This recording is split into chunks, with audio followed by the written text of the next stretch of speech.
اعوذ بالله من الشیطان الرجیم بسم الله الرحمن الرحیم. تر هر څه مخکې ټولو قدرمنو محصلینو ته خصوصا د ښوونې او روزنې پوهنځي د بیولوژي څانګې د نباتي سیسټماټیک د مضمون تعقیبوونکو ته سلامونه وړاندې کوم، په دې هیله چې جوړ روغ خوښ او خوشحاله به یاست. لکه څرنګه چې تاسو پوهیږئ د انلاین درسونو لړۍ ادامه لري. نن یې له هغو درسونو څخه دریم درس دی چې د ساده نباتاتو یا تالوبایونټا لومړی فایلم د ویروسونو فایلم دی. هیلهمند یمه چې هم همدا درس، هم تیر درسونه او هم راتلونکي درسونه ټول راسره تعقیب کړئ.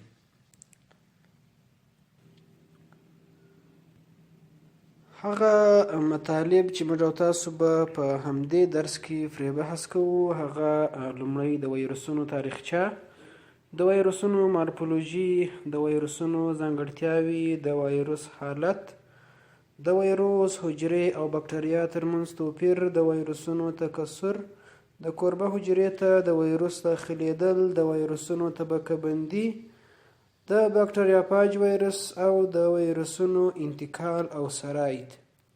په همدې مطالبو به موږ او تاسو بحث کوو. لومړی راځو ویروس پیژنو چې ویروس وایي څه ته، د ویروس کلمه وایي څه ته.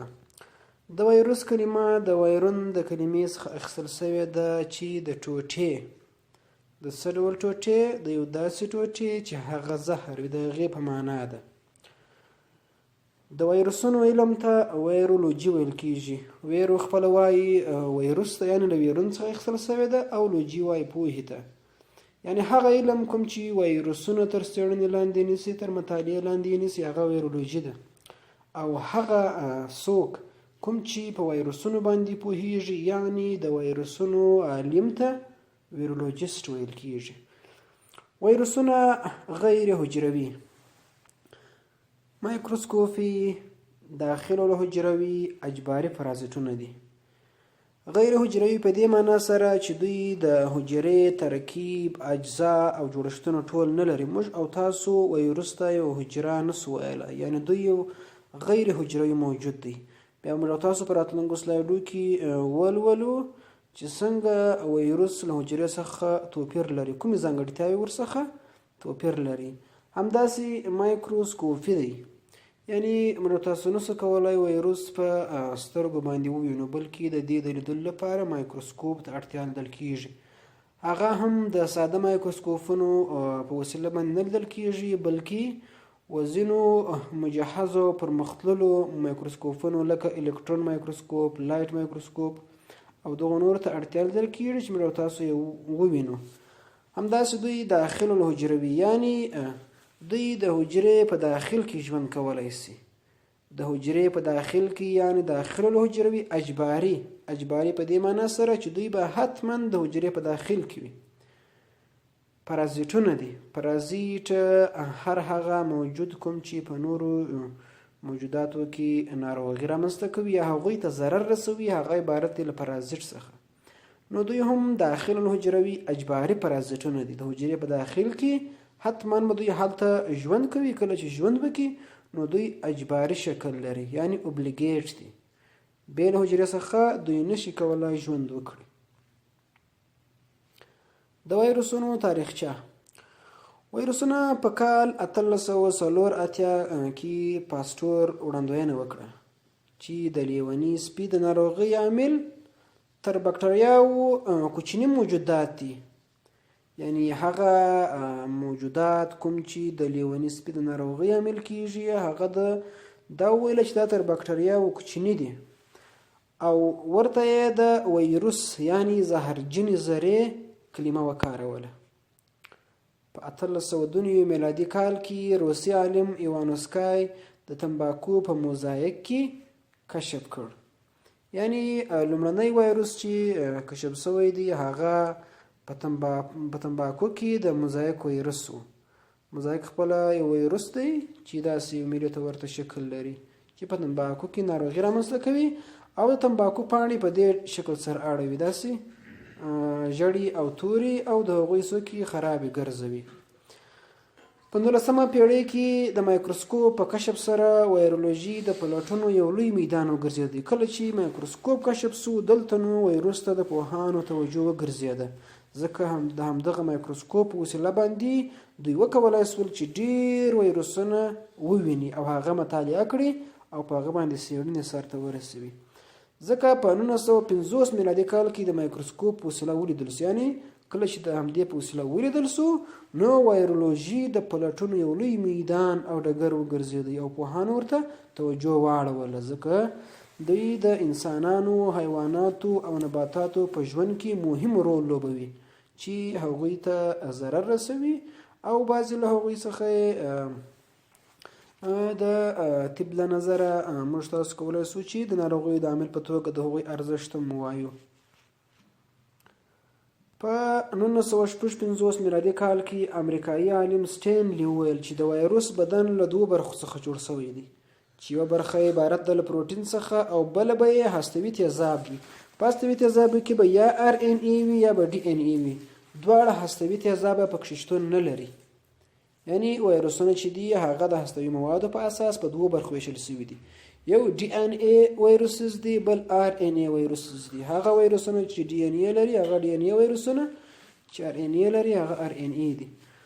د وایرولوژي زده کړه د ناروغیو جینیټیک او د ژوندیو موجوداتو د ځانګړنو په زده کړه کې ډیر مهم رول لري، یعنی دا د وایرولوژي ارزښت دی کوم چې د ناروغیو جینیټیک او ژوندیو موجوداتو د ځانګړنو په هغو باندې پوهېدلو کې رغنده رول لري. موږ تاسو راځو د وایروس مورفولوژي ته. مورفولوژي موږ تاسو پیژنو، هغه مو بحث کړی دی چې مورف وایي شکل ته او لوجي پوهې ته، یعنی موږ تاسو اوس د وایروس شکل پیژنو چې وایروسونه سره کوم شکلونه لري. وایروسونه کوچني مایکرو ارګانیزمونه دي.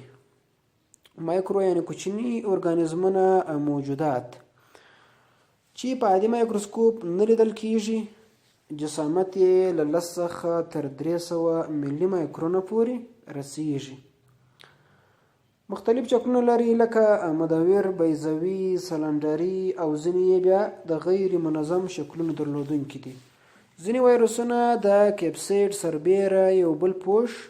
کیپسیډ خپله د وایروسونو هغه پروټیني برخه ده. موږ تاسو ویلي چې وایروس له دوو برخو جوړ شوی دی، یو به هستوي مواد چې هغه به RNA یا DNA وي، او په دغه چې دا کوم جوړښت احاطه شوی وي دغه پروټیني پوښ دی چې دغه ته وایي کیپسیډ. په همدغه شکل کې موږ تاسو ګورو چې دا عبارت دی له کیپسیډ څخه، دا شاوخوا چې هستوي مواد احاطه کړي دي او دننه هستوي مواد دي چې هغه یا DNA او یا RNA به وي. دوی بیا ځینې وایروسونه د همدغه کیپسیډ سربیره د لیپیډ انویلاپ په نامه یو پوښ هم لري. انویلاپ خپله پوښ او لیپیډ چې د شحمو څخه ترکیب شوی وي. دلته د کراون تاج په رقم چې کوم جوړښت دی همدغه عبارت دی له لیپیډ انویلاپ څخه، چې لومړی د انویلاپ پروټینونه پکې شتون لري، لکه موږ تاسو د کورونا په وایروس کې هم مشاهده کولی چې هغه تاج ته ورته جوړښتونه لري نه، چې هغه ته کراون ویل کیږي. همدغه د لیپیډ انویلاپونه په همدغه وایروس کې هم شتون لري چې شاوخوا یې وایروس کیپسیډ احاطه کړی وي. لومړی د انویلاپ پروټینونه بیا خپل انویلاپ شتون لري، د هغه څخه وروسته ویرل ټیګومنټ شتون لري، د هغه څخه ده، د هغه څخه وروسته بیا کیپسیډ دی، بیا هستوي مواد. یعنې یو وایروس دونه مجهز وي او دونه ساتل شوی وي چې دونه پوښونه درلودونکی وي، نو ځکه ډېر خطرناک هم ثابت شوي. د وایروسونو جسامت که چیرې موږ او تاسو له نورو حجراتو سره پرتله کړو، دا بکټریا د ایکولای بکټریا ده، بکټریوم نه ده، او دغه سور چې تاسو ګوري دا د انسانانو ریډ بلډ سیل یعنی سپینه حجره ده چې دا څومره اوږدوالی لري، 10,000 نانومتره پنډوالی لري. اوس نو دا که چیرې موږ تاسو له وایروس سره پرتله کوو، یوه حجره د وینې سره حجره هغه به د یو وایروس په پرتله باندې دونه غټه وي، یعنی د هغې غټوالی به دومره زیات وي. یعنی دا سره حجره ده، همدغه د ایبولا وایرس دی، همدغه د ویرویډ دی، همداسې دا د رابیز وایرس دی، همداسې دا بکټریا پاج دی، دا د رینو وایرس دی، دا د بکټریافاج بل شکل دی، همدا د اډینو وایرس دی، داسې د تباکو موزایک وایرس همدغه دی، همداسې د فرایون دی، همدارنګه د پولیو وایرس دی. داسې مختلف وایرسونه تر حجراتو دومره کوچني دي، یعنې دا یو بکټریا ده. وګورئ چې دا ټول وایرسونه چې سره یو ځای کې همدومره شکل نشي نیولی، یعنې د غومره جسامت نشي درلودلی لکه یو حجره چې لري، چې هغه بکټریا وي که هغه سره حجره وي، سپین حجره خو بیا بیخي تر دې لا غټ دي.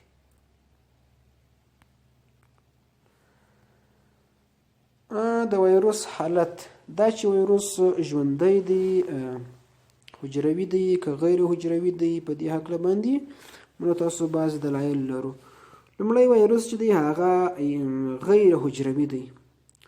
ځکه غیر حجروي دی چې هغه ارګانیلونه او مواد چې په یوه حجره کې لیدل کېږي هغه دوی نه لري، او نه هم د حجرې په ډول فعالیتونه ترسره کولی شي. په لاندې دیاګرام کې په نظر کې نیسو دا یو وایرسي ذره ده چې هغه دوه برخو، یو داخلي برخه ده او بل پوښ دی. یعنې که د بکټریافاج وایرس په نظر کې ونیسو هغه داسې دی، یو خپله یې دا پوښ دی کوم چې شاوخوا یې احاطه کړی دی، او بل د هغې داخلي برخه ده. په پوښ کې د کیپسیډ پروټین دی او هم بندنی پوښ دی. وګورئ دا د کیپسیډ پروټین دی چې شاوخوا یې د هستوي مواد احاطه کړي، او بل بندنی پوښ په دې کې شتون لري. په داخلي برخه کې هستوي تیزابونه چې هغه ډي ان اي او ار ان اي دي. همدارنګه په بعضو وایرسونو کې ځینې انزایمونه چې هغه پروټیني ترکیب لري هم شتون لري. د وایرس ځانګړتیاوې: لومړی وایرس چې دی هغه تنفس نه کوي، دوی تنفس ته اړتیا نه لري، ځکه موږ تاسو وویله چې دوی داخل الحجروي اجواري فرازټونه دي.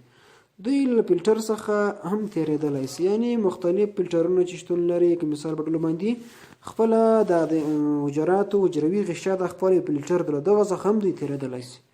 د عادي مایکروسکوپ په واسطه نه لیدل کېږي، دوی و ډېرو مجهزو او پرمختللو مایکروسکوپونو ته اړتیا لیدل کېږي. دوی د انټي بیوټیک په وسیله باندې ژر له منځه نه ځي، له هغې سره مقاومت کوي، هغه په دوی باندې ډېر ژر او یا هېڅ اغېزه نشي کولی. وایرسونه یوازې په ژوندي نسج کې کرل کېږي، نه په مصنوعي وسط کې. یعنې موږ تاسو که چیرې وګورو بکټریاوي، همداسې پنجان، الجان، دا په مصنوعي وسط کې هم کرل کېږي چې هغه کیمیاوي مواد په هغه کې استعمالیږي. اما دوی چې یوازې په ژوندي نسج کې چې هغه مثال په ډول باندې یا هګۍ کې هم کرل کېږي، تر ټولو ښه وسط چې دی دوی لپاره طبیعي وسطو کې هغه هګۍ ده، په هګۍ کې ښه کرل کېږي. همداسې د انسانانو همدارنګه نباتات مختلف انساجو کې هم کرل کېدلی شي. دوی په اسانۍ سره د ناروغې حجرې څخه روغې حجرې ته سرایت کوي او انتقالیږي، دا بله ځانګړتیا ده. وایرسونه په هکله باندې مختلفې نظریې شتون لري. بعضې علما وایي چې وایرسونه ژوندي موجودات دي. دا چې دوی ولې وایي وایرسونه ژوندي موجودات دي، دا دلایل شتون لري. ځکه چې د کوربه په حجره کې څو چنده کېږي، یعنې دوی تکثر کوي. نو دوی چې څو چنده کېږي دا خو د ژوندیو موجوداتو یوه ځانګړتیا ده، نو ځکه موږ تاسو وایو چې دوی ژوندي دي. بل دلیل یې دا دی چې په دوی کې د ژوندیو موجوداتو په څېر ناڅاپي تغییر موټیشن رامنځته کېږي، یعنې وایرسونه چې دي هغه موټیشن کوي. نو موټیشن په دې معنا سره که چې موږ تاسو وګورو وایرسونه چې دي هغه په خپل وخت کې خطرناک دي. یعنې کله چې په لومړي ځل باندې یو وایرس له نور موجوداتو څخه، یعنې انسانان په طبیعي ډول سره له هر ډول وایرسونو څخه صفا دي، میکروبونو څخه، کله چې بیا له نور ژوندي موجوداتو لکه حیواناتو څخه ورته راځي، دوی په اول سر کې ډېر خطرناک وي. ښه مثال یې تاسو د زکام وایرس ورکولی شو. دا چې کله په لومړي ځل باندې رالی، د همدې کورونا وایرس په څېر باندې په میلیونونو انسانان یې د مرګ کندې ته وغورځوله. نو بیا په دوی کې میوټیشن رامنځته کېږي، یعنې دوی د انسانانو د هغې په هکله باندې مقاومت او معافیت ترلاسه کوي. نو ځکه اوس دوی ډېر خطرناک نه ثابتېږي. همداسې د کورونا وایرس چې په لومړي سر کې ډېر خطرناک و، خو ما اوس نسبتاً ضعیف شوی دی، ځکه په دوی کې دوی دا یو خاصیت لري چې موټیشن کوي، یعنې په دوی کې ناڅاپي تغییر رامنځته کېږي. موټیشن په کوم ځای کې رامنځته کېږي؟ په هستوي موادو چې هغه ډي ان اے ده. په ډي ان اے کې ناڅاپي تغییر عبارت له موټیشن څخه دی چې اثر یې په دوی باندې رامنځته کیږي. بل دلیل دا دی چې دوی د نورو پرازیټونو په څیر وایرسونه هم داخل الحجروي پرازیټونه دي. د یوه کوربه څخه بل کوربه ته په اسانۍ سره انتقالیږي. یعنې که چېرې موږ تاسو نور پرازیټونه لکه امیب دی، همداسې جاردریا ده، مختلف موږ تاسو نور پرازیټونه لرو چې هغه په داخل د حجره کې ژوند کوي او هغې ته ضرر رسوي. نو دا دوی وایي دوی هم دغسې یو خاصیتونه لري چې هم هغه مصاب وي او هم له یوې حجرې څخه بل حجرې ته انتقالېدای شي. نو همدا درې دلایل دي. دا درې دلایل دي. دوی وایي ویروس چې دی هغه ژوندي موجودات دي. د همدې دلایلو پر اساس دوی وایي. بعضې علما بیا وایي ویروسونه چې دي هغه غیر ژوندي ارګانیزمونه دي. دوی هم خپل ځان د درې دلایل لري. دوی وایي ځکه چې ویروسونه د حجراتو په شان نه هم سایتوپلازم لري، نه هم هسته لري، نه هم رایبوزوم لري او نه نور لري. لکه مایتوکاندریا او کلوروپلاست مختلف شیان په دې کې نه لیدل کېږي. دا یو دلیل دی. بل د ویروسونو ژوند د کوربه په حجرې پورې تړلی دی. یعنې که چیرې د کوربه حجره نه وي دوی خپل ژوند نشي کولی. نو دا بل دلیل دی چې دوی ژوند په بل شي پسې محدود دی. بل ویروسونه تنفس نه کوي. تنفس د ژوندي موجوداتو ډېره مهمه ځانګړنه دا په دوی کې نه لیدل کېږي. یعنې دا د همدغو درې دلایلو پر اساس باندې بعضې علما وایي چې ویروسونه غیر ژوندي ارګانیزمونه دي. بعضې علما بیا وایي ویروس چې دی هغه یو مالیکول دی. یعنې ویروس یو مالیکول دی. دوی هم خپل ځان ته درې دلایل لري. یو وایي چې د ویروسونو جسامات ځینې وخت د یوه پروټین او یوه نیوکلیک اسید په اندازه وي. یعنې دوی جسامات دوی فکر کوي. دوی وایي دا ډېر کوچنی جسامات لري چې هغه د یوه پروټین په اندازه وي او د یوه هستوي تیزاب په اندازه وي چې ډي ان اے ار ان اے نه. دا یو دلیل دی. بل وایي د ویروسونو پروټیني جوړښتونه لري. دوی موږ تاسو وویل چې له دوه برخو جوړ دي. یو پروټیني برخه ده او بله یې د هستوي تیزاب برخه ده. دوی وایي دا پروټیني جوړښت لري نو ځکه دا یو مالیکول دی. بل کیمیاوي جوړښت یې د پروټین مالیکول ته ورته ده. یعنې لکه څرنګه چې په دوی کې پروټین لیدل کېږي نو دوی د مالیکول جوړښت هم د پروټین مالیکول ته ورته دی. نو ځکه دوی وایي چې ویروس یو مالیکول دی. موږ تاسو راځو د ویروس او بکټریا ترمنځ توپیرونه وایي. د ترمنځ کوم توپیرونه لیدل کېږي؟ ویروس چې دی هغه مستقل میتابولیزم نه لري، اما بکټریا چې دی هغه مستقل میتابولیزم لري. ویروسونه چې دی هغه یو داسې خپلواک او ځان ته ځانګړی میتابولیزم نه پکې لیدل کېږي. یعنې دوی ژوند چې دی هغه په نورو حجراتو پورې محدود دی. خپل خاص میتابولیزم چې په وسیله غذا لاسته راوړي، غذا مصرف کی، یعنی تعمیري او تخریبي تعاملات، کیمیاوي تعاملات په دوی کې نشته. او بکټریا چې دی دا ټول دا لري. دویم ویروس چې دی هغه د محرک په وړاندې عکس العمل نشي، اما بکټریا چې ده هغه عکس العمل شي. یعنی د بهرني محرکات په وړاندې ویروس چې دی هغه عکس العمل نشي. لکه موږ تاسو چې ویل چې دوی د انټي بیوټیک په وسیله باندې ژر له منځه نه وړل کېږي، بکټریا چې ده هغه انټي بیوټیک ژر له منځه وړي. دا یو عکس العمل دی. دریم ویروسونه چې دی هغه حجروي جوړښت نه لري، اما بکټریا چې ده هغه مشخص حجروي جوړښت لري چې په هغې کې مایتوکاندریا، چې په هغې کې رایبوزومونه، په هغې کې حجروي دیوال، په هغې کې حجروي غشا، دا ټول لیدل کېږي. نو دوی یو حجروي جوړښت لري. څلورم ویروسونه چې دي د ودې یو پیچلی حالت نه لري، یعنې دوی که ووایو چې دوی وده نه کوي، بلکې یوازې دوی ریپلیکیشن یعنې تکثر کوي، ډېریږي. او بکټریا چې دی دوی د ودې یو مغلق یا پیچلی حالت لري، د هغې درلودونکي دي.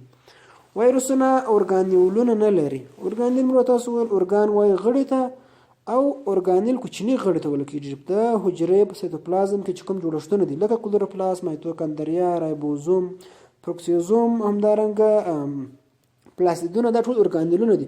په دوی کې دا هیڅ شی شتون نه لري. اما بکټریا چې دا هغه حجروي ارګانیلونه لري. موږ تاسو ته ګورو چې په دوی کې هم کپسول سته، هم سیلوال سته، هم پلازما ممبران سته، هم ډي ان اے سته، هم رایبوزوم، بکټریا فلاجیلوم، سایتوپلازم، دا ټول په دوی کې لیدل کېږي. د دوی ترمنځ دا توپیرونه. اوس بل راځو د وایروس او حجرې ترمنځ توپیرونه واچو. وایروس او حجره بیا څه توپیرونه سره لري؟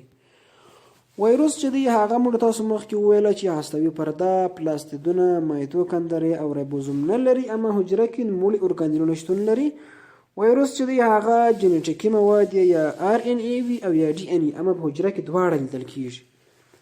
یعنی په حجره کې هم DNA شته او هم RNA شته. DNA په هسته کې ده او RNA په سیتوپلازم کې شتون لري. وایروسونه چې دی هغه سیتوپلازم او اوبه پکې نشته، اما حجره د دواړو لري، هم سیتوپلازم لري او هم هغه سیتوپلازمي مایع یا اوبه په دې کې شته دي.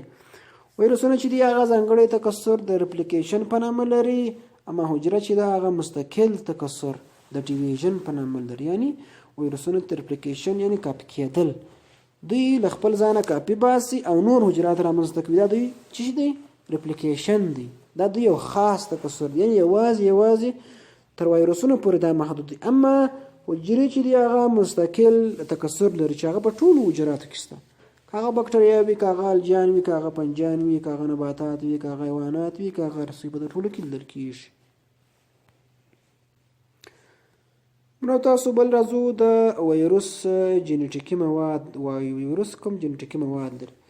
وایروسونه عموما یو ډول هستوي تیزاب لري، یعنی یا به DNA یا به RNA، خو په ځینو کې بیا دواړه هم لیدل کېږي، لکه ریټرو وایروس چې مواد یې DNA دي، یعنی هستوي مواد یې DNA دي، خو اما RNA د کاپي په وخت کې د منځګړي په ډول استعمالوي. یا هم د هیپاټایټس B وایروس دی، یعنی د جړي وایروس چې هغه مواد یې DNA دي، خو RNA هم د منځګړي په حیث باندې استعمالوي. یعنی وایروسونه چې دي هغه د موادو پر اساس باندې بعضې وخت په درې برخو ویشل کېږي، چې هغه DNA وایروس چې هغه شکل وي، یو شکل داسې وي چې سنګل سټرینډ یعنی SSDNA، سنګل سټرینډ DNA یعنی یوه پلهیي DNA، دا یوه DNA ده. او په بعضو کې بیا ډبل سټرینډ DNA یعنی ډبل پلهیي یا دوه پلهیي DNA ده. د وایروسونو دویم ډول چې دی هغه RNA وایروسونه دي. RNA وایروسونه هم په دوه برخو ویشل دي، ssRNA دی، بل dsRNA دی. SS یعنی سنګل سټرینډ RNA یعنی یوه پلهیي RNA، یعنی یوه پلهیي RNA هم شته. او بل چې دی هغه ډبل سټرینډ RNA ده. دریم ډول چې د وایروسونو چې دی هغه RNA DNA وایروس دی، چې په دوی کې دواړو لیدل کېږي، چې هغه هم په دوه ډوله دي، یو ssRNA دی او بل dsRNA دی. یعنی RNA یا سنګل سټرینډ یعنی یوه پلوي وي، اما DNA یا ډبل سټرینډ یعنی دوه پلوي وي. اوس موږ تاسو راځو د وایروسونو تکثر وایو، چې وایروسونه تکثر څه ډول کوي. کله چې وایروس حجرې ته داخل سي، یعنی دا یو بکټریوفاج وایروس دی او دا یو حجره ده، کله چې داخل سي د حجرې د کروموزوم سره یو ځای کېږي، یعنی دا خپل وګورئ دا د بکټریال جنوم دی او دا د بکټریوفاج جنوم دی، هستوي مواد دي، دوی سره یو ځای کېږي او د حجرې خواص بدلوي. د حجرې خواص ځکه بدلوي چې کروموزوم کې DNA ده او DNA د حجرې د کنټرول مرکز ده. ټول خواص چې کنټرولیږي هغه د همدغه کروموزوم DNA په وسیله کنټرولیږي. نو دوی چې له هغې سره یو ځای سي نو د حجرې خواص ټوله بدل کړي او د نور وایروسونو د جوړېدو لپاره یې په داسې یو فابریکه باندې بدل کړي چې نور وایروسونه هلته جوړ سي. یعنی چې خواص یې بدل سي، هلته د وایروسونو یو فابریکه تشکیل سي. د حجرې ټول هغه موانع چې د بهرني محرکات په وړاندې لري هغه له منځه یوسي. یعنی هلته نه بیا لایزوزوم کار کولی سي، نه هم د حجرې غشا کار کولی سي، نه هیڅ کار کولی سي، ځکه کروموزوم یې ټینګ کړی وي، هغه د حجرې ټول خواص بدل کړي وي. حجره بې فعالیته کېږي، یعنی حجره هیڅ فعالیت نشي کولی، بالاخره مړه کېږي. ډېر وایروسونه هلته جوړېږي چې دې ته هلته ریپلیکیشن وایي. یعنی لومړی وایروس حجرې ته داخلېږي، کله چې داخل شي له کروموزوم سره یو ځای کېږي، له کروموزوم سره چې یو ځای شي کروموزوم په حجرې اثر پرې باسي چې د هغې خواص بدلوي، چې د هغې خواص یې بدل کړو، حجره له منځه ځي، مړه کېږي او خاماچوي نه، یعنی مړه شي. فقط کله چې مړه شي دلته نو وایروس زمینه برابره شي تکثر وکړي، تکثر یې وکړي، ډېر شي ښه ډېر شي، له ځانه کاپیانې جوړې کړي، دې ته وایي ریپلیکیشن یعنی کاپي کېدل. همداسې دومه د تکثر ډول داسې دی چې کله چې وایرس د کوربه حجرې ته داخل سي د کوربه په حجره کې فعالیت شروع کوي مخصوص mRNA داخلوي کله چې داخل سوي هستوي تیزابونه په وسیله باندې جوړوي دا mRNA د حجرې د نور اجزاو څخه د وایرس ضروري برخې جوړوي یعنی دا یو وایرسي DNA ده دا څه کوي ترانسکریپشن یعنی د DNA څخه د mRNA جوړېدل عبارت دی له ترانسکریپشن څخه کله چې بیا دا ترانسکریپشن وروسته mRNA جوړه سي دغه mRNA بیا چې کیږي ژباړل کیږي د رایبوزوم په وسیله چې وژباړل سي پروټینونه جوړ کړي چې هغه نوي پروټینونه بیا نور وایرسونه وي دې ته وایي ترانسلیشن یعنی د DNA څخه د RNA جوړېدل ترانسکریپشن او RNA څخه وروسته بیا رایبوزوم د RNA وژباړي پروټینونه جوړ کړي چې هغه وایرسونه وي هغه ته وایي ترانسلیشن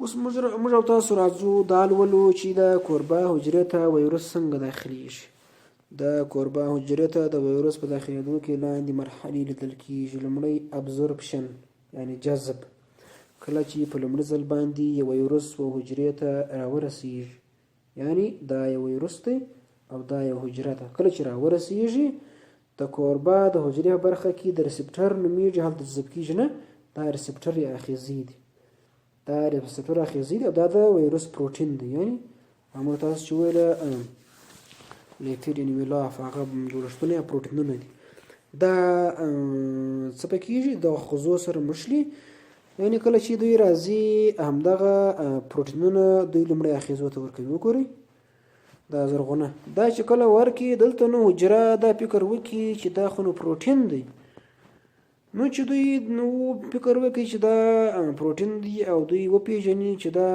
خطرناک یا بهرنی شی نه دی نو دوی وایرس ته داخلېدو اجازه ورکړي او وایرس ننوځي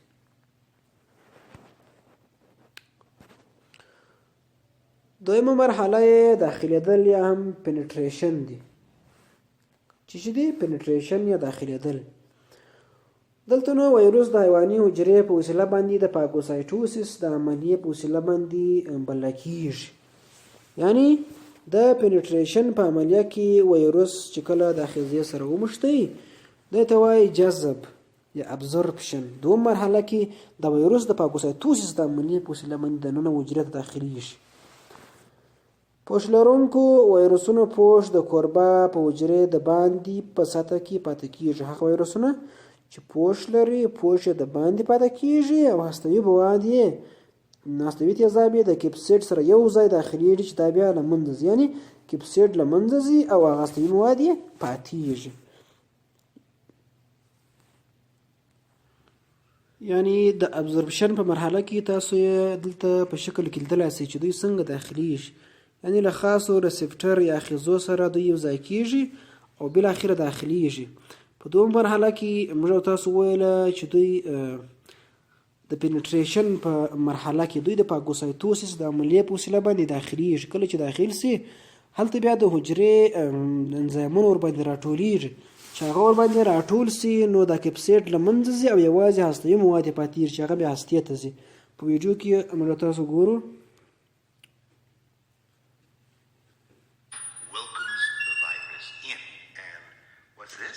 یعنی وایرس حجرې ته دننه داخل شوی دی د حجرې انزایمونه ورباندې راټولیږي وروسته همدغه د وایرس دا مواد ټول ورڅخه چوي یعنې ورڅخه ایسته کېږي د وایرس کیپسیډ هم پټاویږي او بالاخره جنټیکي مواد ورڅخه راوځي هغه ځي و هستې ته یعنې د پینټریشن په عملیه کې دوی داخلیږي او تر هستې تر غشا پورې ځان رسوي وروسته نو درېیمه مرحله پیل کېږي درېیمه مرحله د وایرس د داخلېدو عبارت ده له بایو ساینتیسیس څخه په دې مرحله کې د وایرس اتوي تیزاب او کیپسیډ دوباره جوړیږي په دې مرحله کې پروټین جوړیږي چې د حجروي میتابولیزم نهي کوي یعنی په دې مرحله کې وګورئ لومړی وایرس د ابزورپشن د عملیې په وسیله باندې د حجرې د آخذو په وسیله باندې داخل سو کله چې د جذب سو البته لومړی بیا د پینټریشن په عملیه کې دی داخل سو تر کوم ځای راورسېدی تر هستې پورې. کله چې د هستې پورې راورسېږي بالاخره دننه ځي د ډي ان اې سره یوځای کېږي. هلته یوځای کېږي له ځانه کاپیانې باسي. له ځانه چې کاپیانې وباسي ار ان اې جوړوي. ار ان اې چې جوړه کړه هغه بیا سایتوپلازم د باندې راوځي. په ویډیو کې وګورو.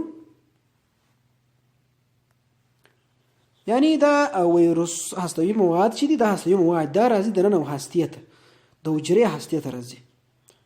د حجروي غشا د لارې د سوریو د لارې داخليږي.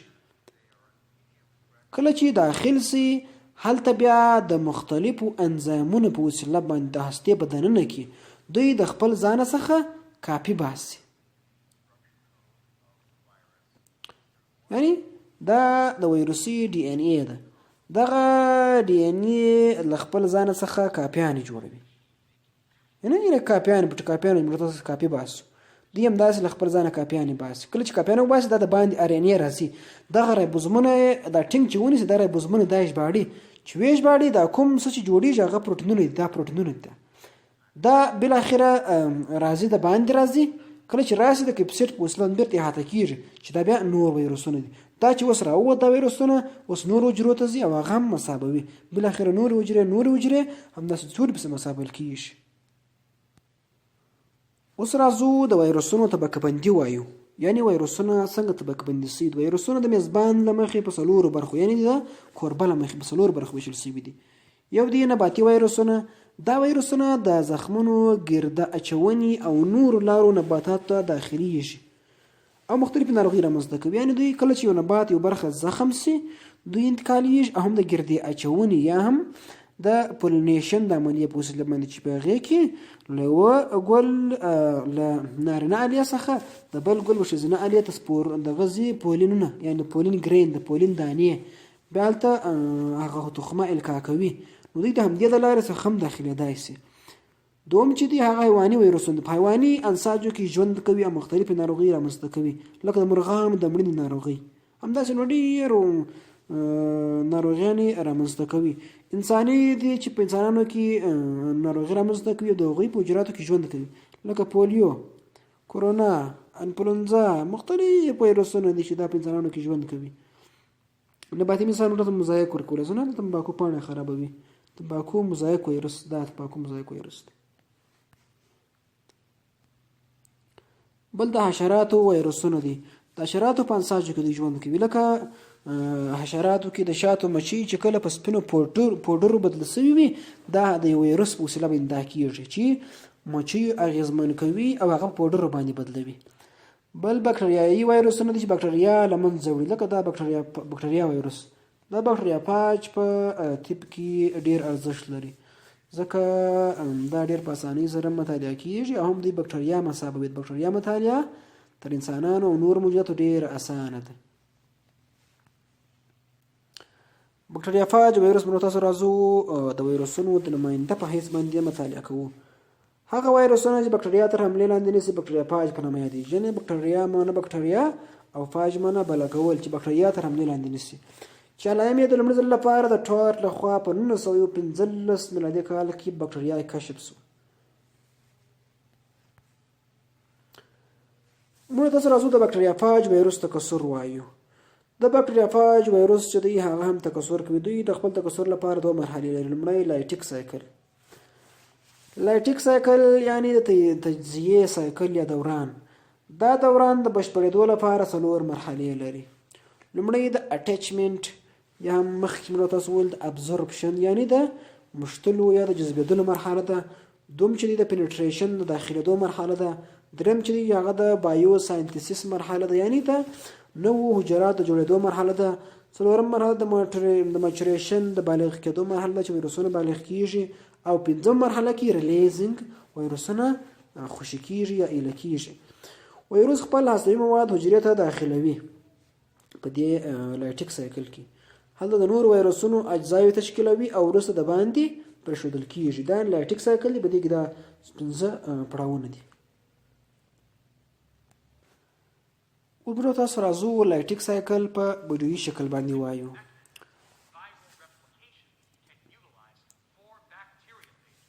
یعنې بکټریوفاج وایرس چې دی هغه 2 مرحلې لري چې لومړی موږ تاسو ویل چې لایټیک سایکل دی. په لایټیک سایکل کې حجره چې ده هغه له منځه وړل کېږي نه، یعنې وایرسونه هغې داخلېږي بالاخره او ډېرېږي او حجره له منځه وړي. کله چې دا وایرسونه پرېښودل سي دا نورو حجرات ته ځي و نورو حجرات ته داخلېږي، هلته تکثر کوي، یعنې هلته په هغې کې پاتېږي، په هغې کې تکثر کوي او همدا سایکل، همدا لایټیک سایکل همداسې ادامه لري. دلته یې هم موږ او تاسو لیدلی سو چې په لایټیک سایکل کې څه پیښیږي. په لومړۍ مرحله کې موږ تاسو ویله چې اټیچمنټ مرحله د ابزرپشن مرحله ده. دلته دا وایرس په دا حجره پورې مشلي نه، په هغې پورې شنلي او د پروټین کوټ ریمینز آوټساید او د پروټین پوښ چې دی هغه د باندې پاتېږي، یوازې هستوي مواد داخلېږي. په 2 مرحله کې پینټریشن یا دې ته انجکشن هم ویل کېږي، داخلېږي، ور انجکټېږي، داخل ته ورځي. په 3 مرحله کې ساینتیسیز اف نوکلیک اسید اینډ پروټین، په دې مرحله کې هم هستوي تیزابونه جوړېږي چې ډي ان اې له خپل ځانه کاپي باسي او هم پروټینونه تشکیلیږي. په 4مه مرحله کې اسمبلی اینډ پیکیجینګ، د چیش کېږي پیکج کېږي، یعنې ټولیږي، ټولول کېږي نه، داسې لکه موږ تاسو چې یو شی ټولوو په خلطه کې داسې پیکج کوئ، پیکوئ، ټولوئ. 5مه مرحله کې 5مه مرحله د لایسیس مرحله ده، یعنې په دې مرحله کې شیش کېږي وایرسونه په بکټریا کې ډېرېږي، چې هلته ډېر سي دا حجره لایسیس یعنې تجزیه کېږي. کله چې تجزیه سي دا حجره اوس نو دلته دا وایرسونه چې دي دا بالغ وایرسونه دي، یعنې دې ته وایي میچور وایرس پارټیکلز، د بالغو حجراتو اجزا وي. 2 مرحله د وایرس د تکثر عبارت ده له لایزوجینیک سایکل څخه. په دې پړاو کې مصابه حجره روغه پاتېږي او په چټکۍ سره نه، بلکې په راتلونکي کې وایرسونه تولیدوي، ځکه دلته وایرس پټ وي چې ورته پروپیج وایي او د کوربا حجرې ډي ان اې سره بیره تباهي پیښولو په اوږدوالي سره یو ځای کېږي. یعنې په دې لایزوجینیک سایکل کې دغه وایرس چې کله حجرې ته داخل سي د حجره ژر له منځه نه وړي، هلته تکثر ژر نه سرته رسوي، بلکې لومړی له ډي ان اې سره یو ځای کېږي. د وایرس د ډي ان اې یو برخه راځي د بکټریا د ډي ان اې سره یو ځای کېږي چې دې ته وایي پروپیج.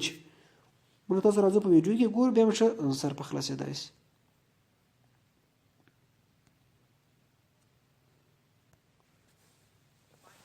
په لایزوجینیک سایکل کې په دې دوران کې څه کېږي، دا حجره ژوندۍ پاتې کېږي، یعنې مړه کېږي نه، یعنې ځکه نه مړه کېږي چې دلته دا وایرسونه نور وایرسونه نه جوړوي.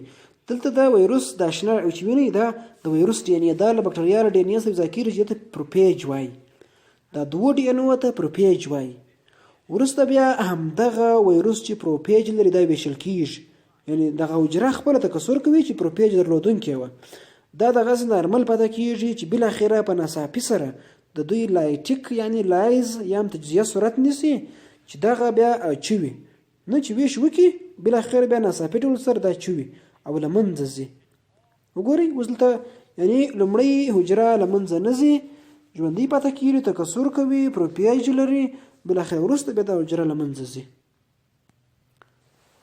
دلته موږ او تاسو دواړه پړاوونه په یو شکل کې لیدلی سو نه، چې مثلا دوی څنګه دا خپل لایزوجینیک او لایټیک سایکل سرته رسوي. ګورئ په لومړۍ مرحله کې اټیچمنټ لمډه پیج، یعنې په لومړي سر کې دا وایرس اټیچمنټ مرحله کې مشلول کېږي په حجره پسې.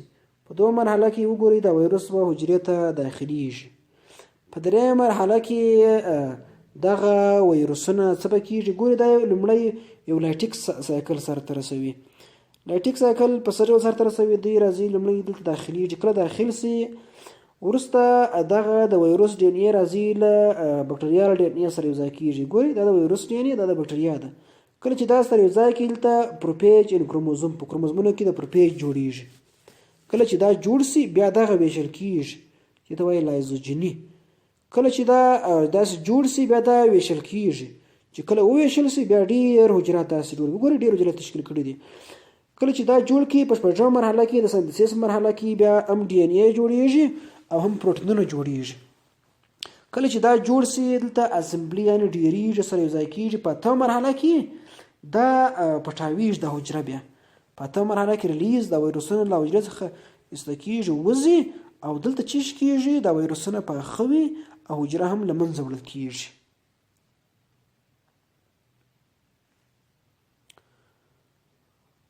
دوم طبقه بندي د ویروسونو د انساجو له مخې ده.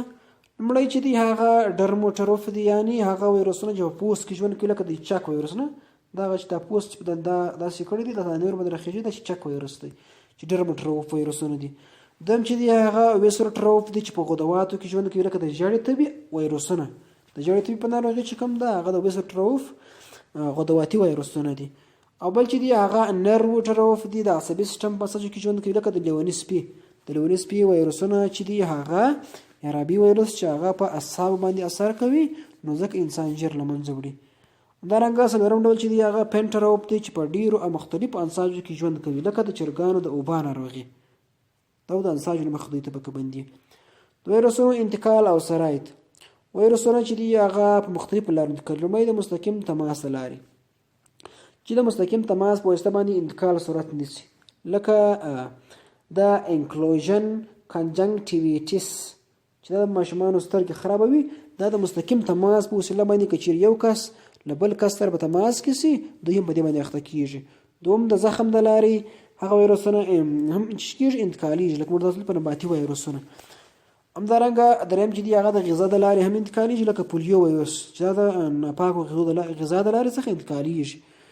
څلورم چې دی هغه تنفس په وسیله باندې هم انتقالیږي لکه زکام یو تنفسي ویروس د عصبي سیستم اخته کوي. همداسې د کرونا ویروس هم د دوړو په وسیله باندې هم انتقالیږي لکه د کیو پیور یا د کیو تبه چې ده دا هم د دوړو په وسیله باندې د خرابې هوا په وسیله باندې انتقالیږي. د چیچلو په وسیله باندې هم انتقالیږي لکه د لیوني سپي ویروس چې اعصاب مسابوي.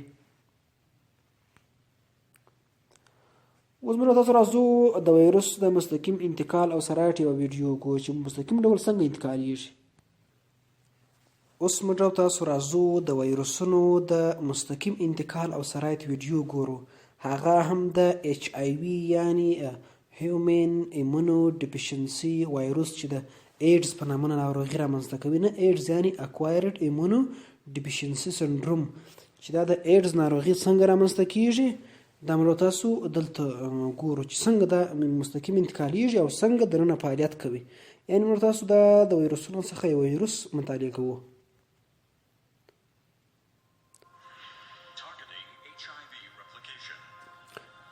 د ایچ آی وي د ویروس تکثر.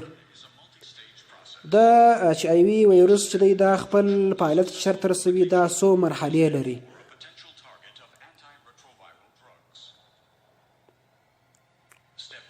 په لومړنۍ مرحله کې ویروس راځي د حجراتو د انسان بدن کې چې کوم سپین حجرات چې هغه لمفوسایټونه د CD4 لمفوسایټ نومیږي په هغو باندې عمل کوي هغو وسنګ ته راځي.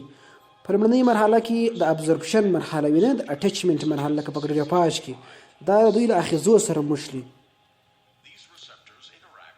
دغه آخذې چې یو کو ریسپټرز دي همدارنګه دا نور ریسپټرز له دوی سره دوی د پروټیني برخې مشلي.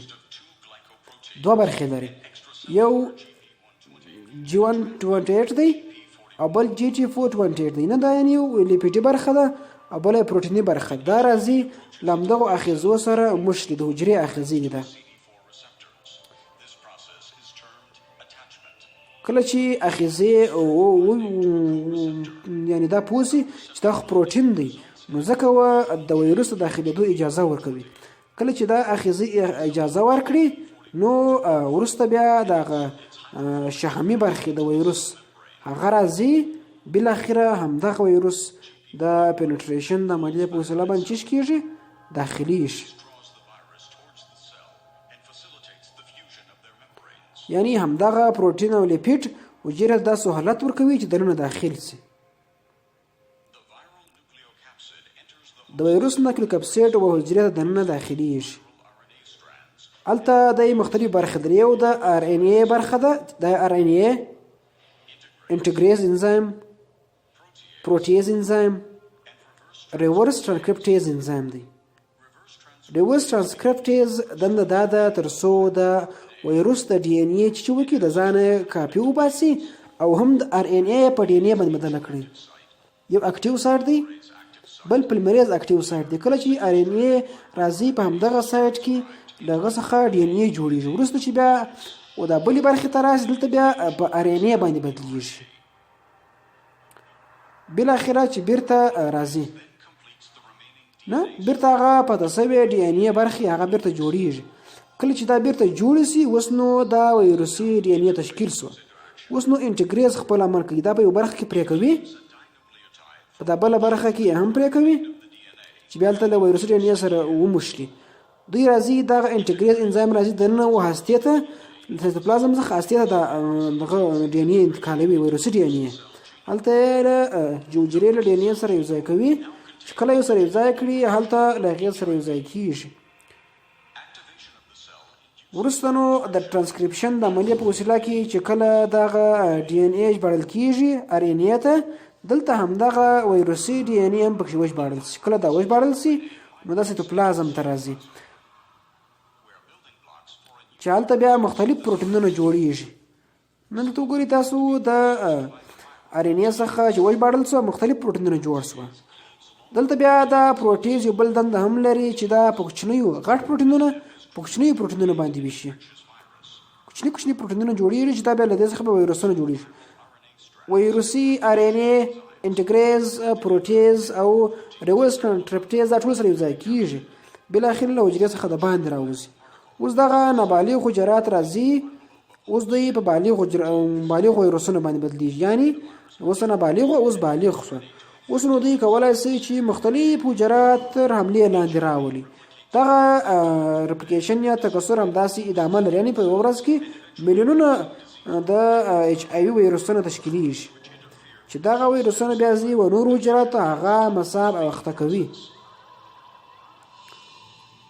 یعنې هغه درمل په وسیله موږ تاسو کولی شو چې د هغوی دغه برخه یې بلاک کړو چې داخل نه شي. یعنې که درمل چیرې شتون ولري هغه به داسې وي. یعنی د ډي ان اے ټرانسکریپشن هغه باید ودرول شي. ریورس ترانسکرپټیز دغه پایلټ باید د درملو په وسیله ودرول شي. د انټیګریز د انزایم عمل باید ودرول شي.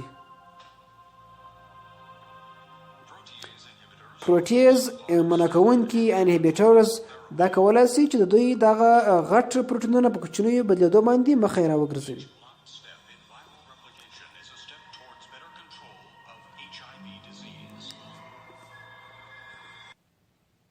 یعنی دا و د وایروسونو مستقیم انتقال او سرایت. اوس راځو د وایروسونو انتقال او سرایت تنفس د لارې ویډیو ګورو چې څنګه تنفس د لارې انتقالیږي. کله چې د یوه شخص څخه د تنفس په وسیله باندې وایروسونه د باندې خارج شي یعنی هر څاڅکی کولی شي چې په زرهاوو وایروسونه ولري. یعنې وګورئ په یوه څاڅکي کې ډېر وایروسونه شتون لري چې دا بیا یو بل کس چې کله بیا دا بیا تنفس کړي د هغې پازې ته ځي بالاخره ځان رسوي و سږو ته او هغه مصاب او اخته کوي. درس په همدې ځای پای ته ورسېدی. ستاسو کورنی کار دی د ایډز د ناروغي وایروس یعنی ایچ آی وي څنګه په کوم میکانیزم سره د انسان معافیتي سیستم له منځه وړي.